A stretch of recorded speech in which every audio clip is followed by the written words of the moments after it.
देवाधीनं जगत् सर्वं मंत्राधीनस्तु देवता तन्मंत्रा ब्राह्मणाधीनस्तु ततो ब्राह्मण देवता।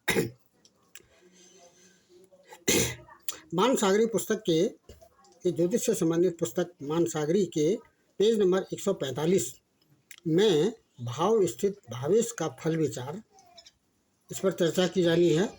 और भाव स्थित राशि का फल विचार, इससे पहले प्रथम द्वितीय से लेकर के अष्टमेश तक चर्चा हो गई है। इस समय नवमेश, दशमेश, एकादशेश और द्वादशेश, इस पर चर्चा होगी।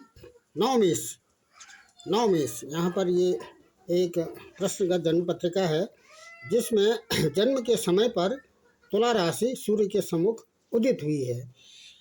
तो ये तुला राशि का लग्न है।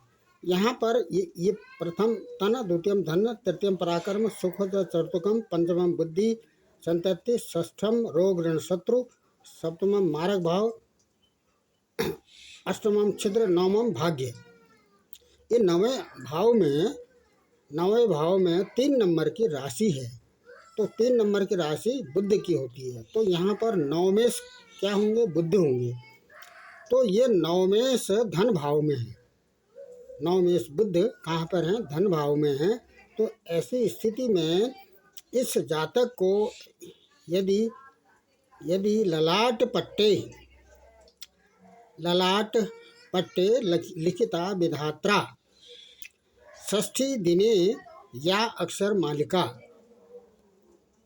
के अनुसार इस जातक को जन्म से ही विधाता ने धर्म से विख्यात, यह जातक धर्म से विख्यात होगा, ऐसा इसमें प्रकट किया जाता है। यह जन्म पत्री प्रकट करती है।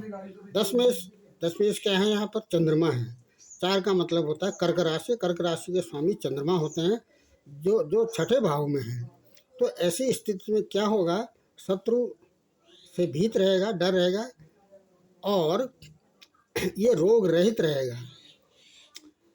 और एकादशेश यहाँ पर 5 नंबर की राशि है। एकादश भाव में सिंह राशि के स्वामी सूर्य होते हैं। सूर्य भी धन भाव में है। तो ऐसी स्थिति में धन भाव में है, तो सुख भोगने का जो कर्म फल अक्षर मालिका है, वह इस जन्म पत्रिका से प्रकट होती है। द्वादशेश बुध हैं। द्वादशेश भी बुध हैं। 6 नंबर की राशि भी बुद्धि की है, जो धन भाव में। तो ये राजा से, चोर से और अग्नि से भय की संभावना बनी रहेगी।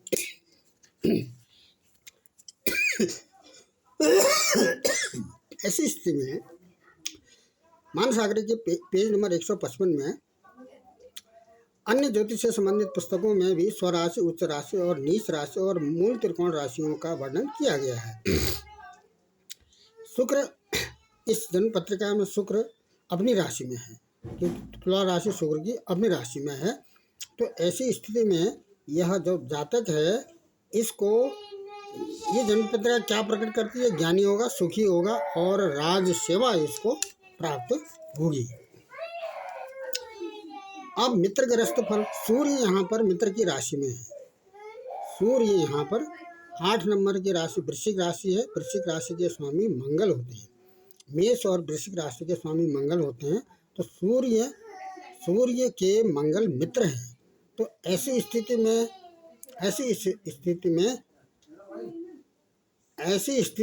क्या इससे फल विचार किया जाएगा?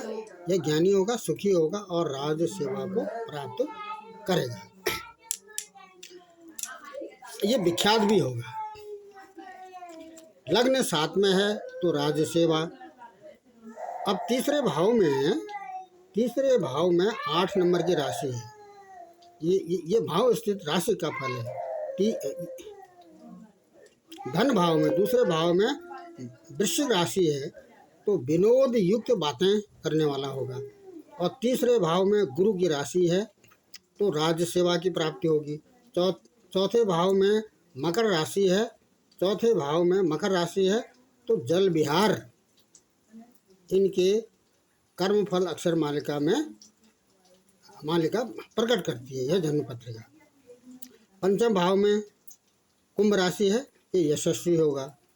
और छठे भाव में मीन राशि है, तो क्या होगा, इससे स्वार्थ सिद्धि के लिए शत्रुता करनी पड़ सकती है।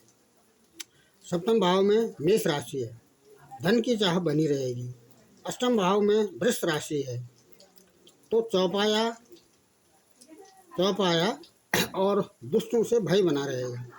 नवें भाव में मिथुन राशि है, ये धर्मात्मा होगा। दसम भाव में कर्क राशि है, यह निष्पाप कर्म करने वाला होगा। और एकादश भाव में इसको लाभेश भी कर लाभ भाव में सिंह राशि है, तो यह देशांतर जाने से इसको लाभ होगा।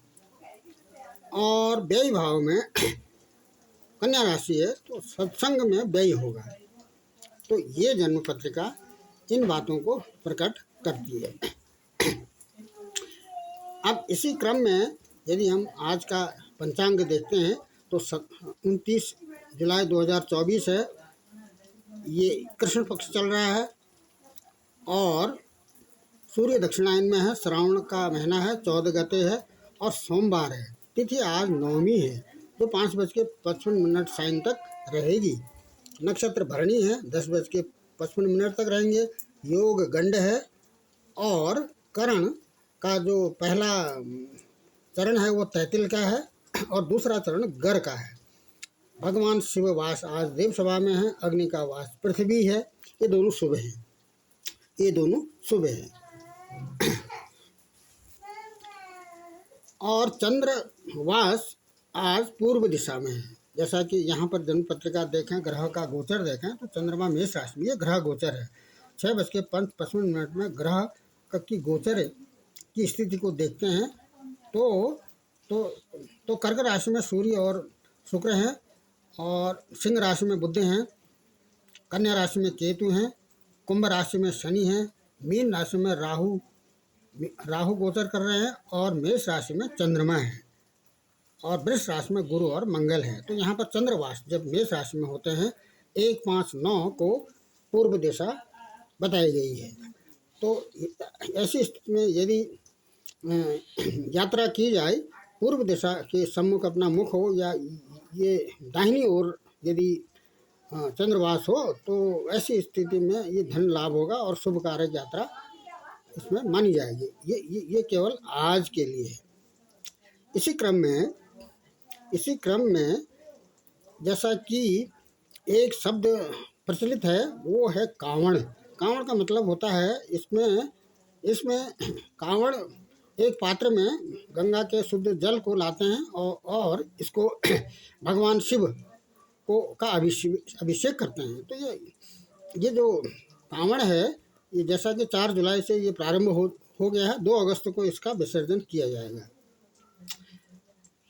एक बिंदु और आता है इसमें, श्राद्ध 17 सितंबर से प्रारंभ हो गए और 2 अक्टूबर तक ये श्राद्ध या पितृपक्ष चलेंगे।